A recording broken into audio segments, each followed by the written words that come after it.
Grace, and peace to you from our triune God who has given us enough. Amen. How many of you are familiar with Parker Palmer?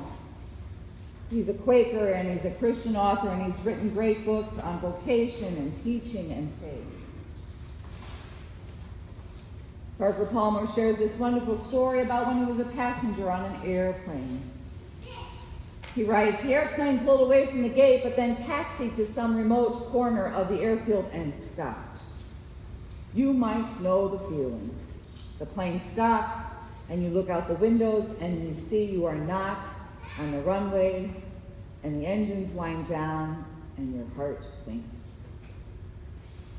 The pilot came on and said, I have some bad news and some really bad news. The bad news is there's a storm front out west and Denver Airport is shut in and shut down, and we've looked at alternatives and there are none, so we'll be staying here for a few hours. That's the bad news. The really bad news is that we have no food, and it will eventually be lunchtime. And everyone groaned. And some passengers started to complain. And some became angry. And then one of the flight attendants took the mic and said, we're really sorry, folks. We didn't plan it this way, and we really can't do much about it. And I know for some of you, it's a big deal. Some of you are hungry. Some of you have a medical condition and need to eat. Some of you may not care one way or the other, and some of you, well, might need to skip lunch. So I'll tell you what we're going to do. I have a couple bread baskets up here, and we're going to pass them around, and I'm asking everybody to put something in the basket. Some of you may have brought a little snack along, something to tide you over, maybe some peanut butter crackers or candy bars or Lifesavers or Rolaids, chewing gum. And if you don't have anything edible, maybe you have a picture or a business card or a bookmark. So we're going to pass the baskets around and everybody put something in it. And then we'll reverse the process. We'll pass the baskets around again and everyone can take out what he or she needs. What happened next was amazing. The griping stopped. And people started to root around in pockets and handbooks, and some got up and opened their overhead suitcases in the overhead bin, and they got out boxes of candy and a roll of salami and a bottle of wine, and people were laughing and they were talking. She had transformed a group of people who were focused on need and deprivation into a community of sharing and celebration. She had transformed scarcity into a kind of abundance. After the flight, which eventually took off, I stopped on the way off the plane and I said to her, you know, there's a story in the Bible about what you did back there. It's about Jesus feeding a lot of people with a very little food. She said, yes, I know that story. That's why I did it.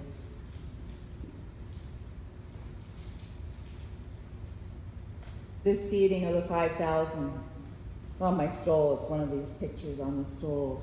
It's a beloved story and everyone knows it. It's a wondrous feeding of 5,000 and it's the only miracle story that's in all four of our Gospels. And in Matthew and Mark, they also have another feeding of 4,000.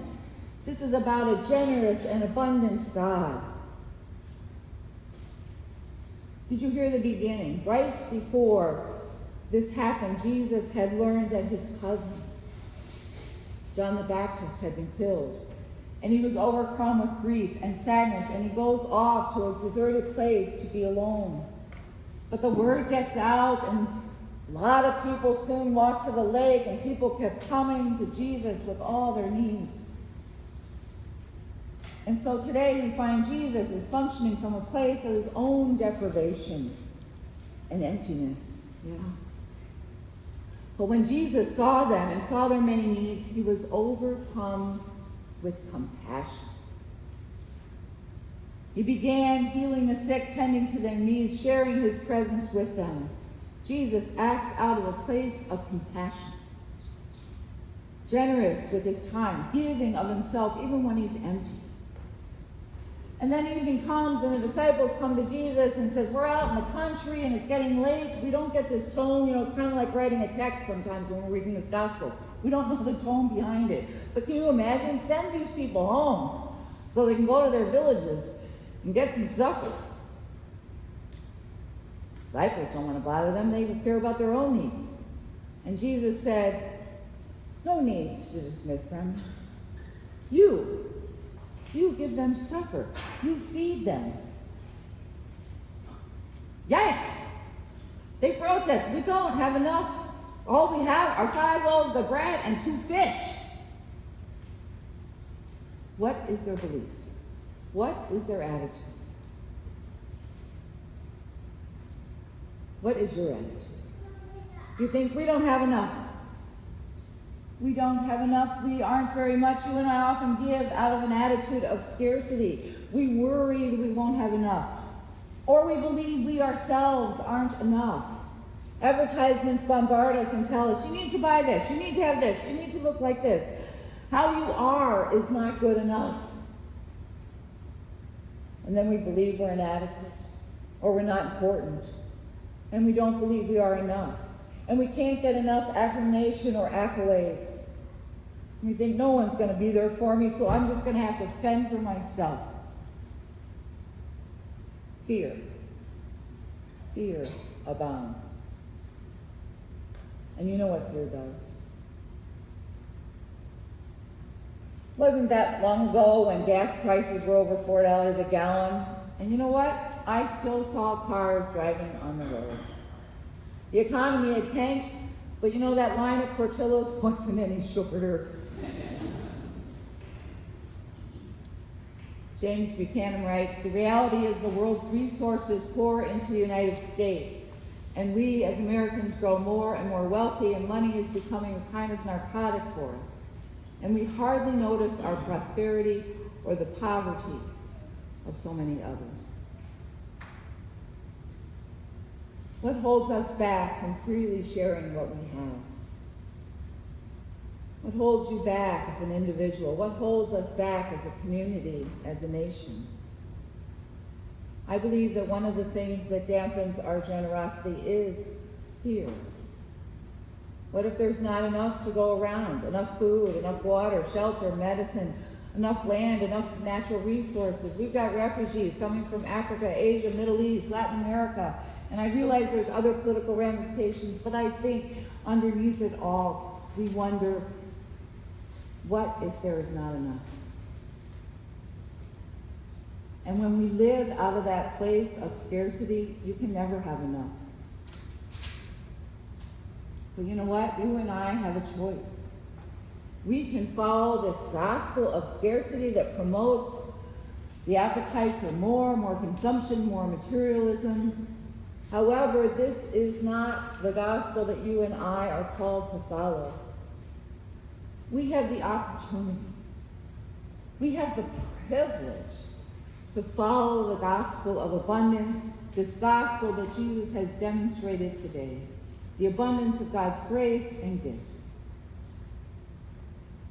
Jesus calls these disciples to change their attitude of scarcity, calling them to see abundance when they thought there was nothing. And Jesus wants to change the way you and I look at things. When the disciples see hopelessness, Jesus points to the abundance within their midst. This same transformation is available for you and for me. It's an option. It's a real alternative. We can trust God. You and I can stop despairing that our meager personal resources are not adequate, that our problems are much larger than our ability to solve them. No.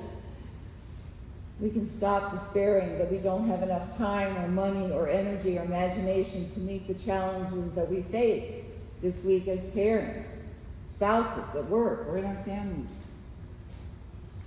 We could risk trusting the opposite of scarcity that often drives and determines our lives. We could risk trusting that what we bring And what we have to offer is enough for whatever challenges face us. We can trust that God will multiply and empower and use and provide. Jesus took this meager resource of 5 loaves and 2 fish and transformed them into abundance, more than adequate for meeting the needs of the people. That's the promise to you and me. It might take breaking that loaf of bread and being satisfied with half. It might take some compromise. It might take seeing the abundance that I have and to share it with others. And I also believe it takes gratitude. Gratitude is the open door to abundance. Gratitude. Allow me to share one final story. It's Kathy's story, and Kathy is was a friend of my daughter's, and she was in her 40s when she was diagnosed with stage 4 melanoma. She did not win the battle, but she did win by choosing to live each day as a blessing and a joy. And Kathy began writing a blog, and one of the blogs she talked about the reverse bucket list, focusing on what she had visited and had done. On another blog she writes, so God's hurling lemons at us. Hurling might be a bit of an overstatement and not good theology, but I think he's tossing little lemon grenades to see how I'll respond. Here's the thing. God may just be underestimating me a little bit. If he's going to hurl lemons, I'm just not going to do that make lemonade thing. I'm going to also make lemon squares and lemon meringue pie and lemon pound cake and whiskey sours. And I will use lemons to brighten my whites and clean my stainless sink. And I will use the peels to add flavor to my Christmas mulling spices that are on the stove as we speak. And as a finale, I will use extra rinds to freshen my disposal with ice chips. Martha Stewart, eat your heart out. And she concludes, bring on the lemons. What shall our attitude be? From what place do we function? Is it out of abundance and blessing and joy? I pray that for you. Amen.